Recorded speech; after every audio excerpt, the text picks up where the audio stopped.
Eu me chamo Caio Ives, eu sou aluno do curso de Engenharia Civil, faço terceiro período na Faculdade Maurício de Nassau. Eu estou aqui apresentando um trabalho da disciplina de Probabilidade e Estatística. Eu vou falar um pouquinho sobre a distribuição binomial e a normal. Vou mostrar alguns conceitos e realizar alguns exemplos para que fique bem entendido. De início, gostaria de pedir desculpas pela qualidade do vídeo. Sei que poderia ser melhor, mas estou fazendo o que eu posso para realizar esse trabalho. Dando início ao nosso assunto, vamos falar primeiro sobre a distribuição binomial. E o que é a distribuição binomial? Distribuição binomial é a distribuição de probabilidade discreta do número de sucessos numa sequência de n tentativas, tais que cada tentativa tem exclusivamente como resultado duas possibilidades, o sucesso ou o fracasso. Lembrando que o sucesso e o fracasso é definido pelo problema, e não necessariamente seja um sucesso ou um fracasso na realidade, podendo uma derrota ser um sucesso e uma vitória ser um fracasso, sendo assim definido pelo problema. Cada tentativa é independente das demais, e a probabilidade de sucesso P a cada tentativa permanece constante, independente das demais. Além disso, a variável de interesse é o número de sucessos K nas n tentativas. E para resolver um problema de distribuição binomial, a gente usa essa fórmula bem simples.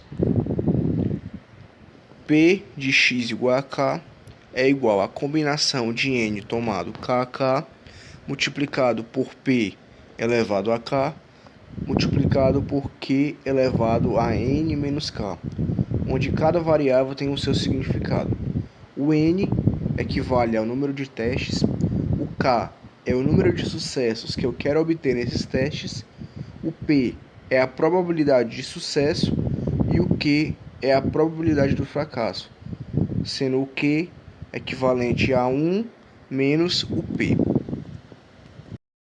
Para não ficar só na teoria, a gente tem um exemplo para entender melhor a aplicação dessa fórmula.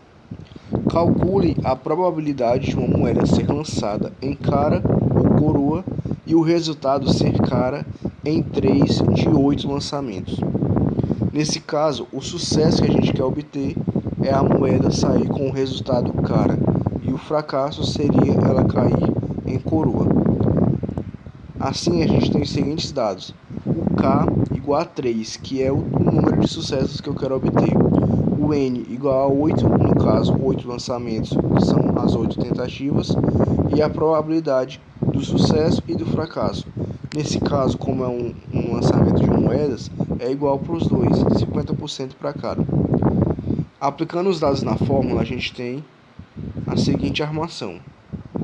P para x igual a 3 é igual à combinação de 8 tomado 3 a 3 multiplicado por 0,5 elevado a 3 vezes 0,5 elevado a 5.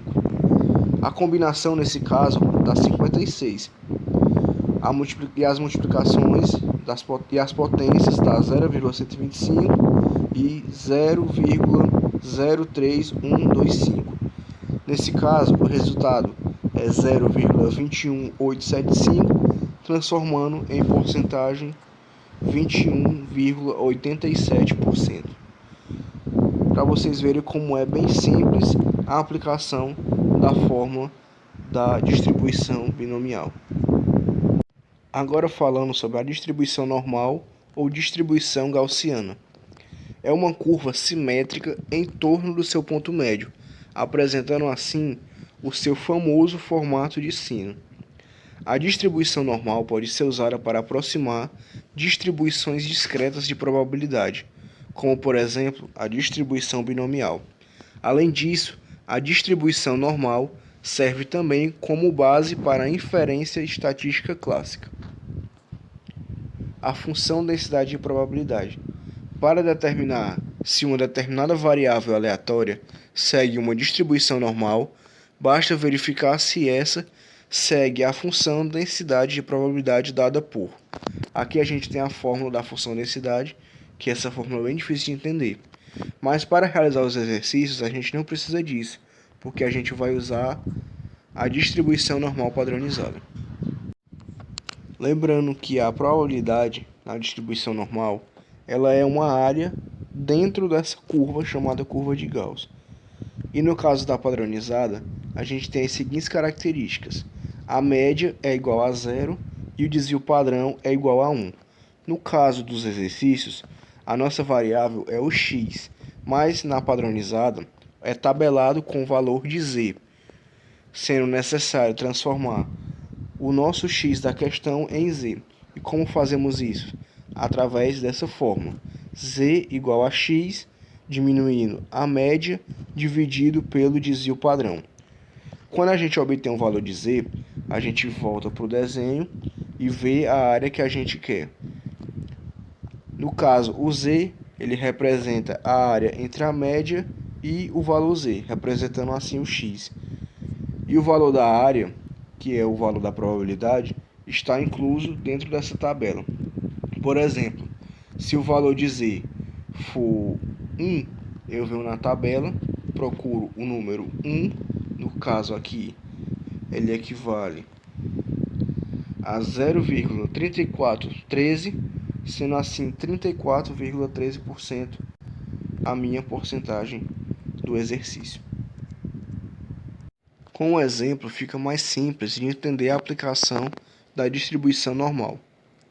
Em uma escola de ensino médio, a idade dos alunos é distribuída normalmente com média de 17 anos e desvio padrão de 2. Qual a probabilidade de um aluno ter menos que 16 anos? Assim, eu tenho os seguintes dados. O x da minha questão ele é menor do que 16. A minha média é 17 e o meu desvio padrão é 2. Nesse caso, a gente tem que fazer um desenho para ficar mais simples de entender. A minha média é 17. E no caso dessa curva, cada lado possui 50%. Como eu quero a probabilidade de um aluno ter menos que 16 anos, eu vou calcular essa área em azul, ou seja, tudo que vem antes do 16. No caso da distribuição normal, quando eu calculo a área com a fórmula padronizada, eu vou obter a área entre o 16 e o 17. Sendo assim, eu vou calcular 50% menos essa área amarela para obter o valor dessa área em azul. Primeiramente, vou procurar o meu z. Nesse caso, aplicando na fórmula, 16, que é o meu x, diminuindo 17, que é a minha média, dividido pelo desvio padrão, que é 2. Nesse caso, o z ele vale menos 0,5.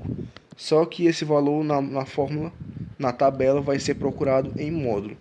Então, na tabela, eu vou procurar o valor de 0,5.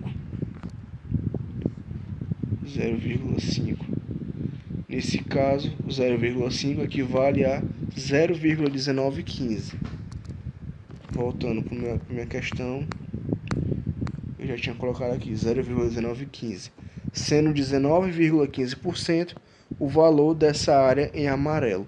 Como eu quero o azul e metade dessa curva vale 50, eu vou pegar 50% e subtrair a área em amarelo para obter a minha área em azul.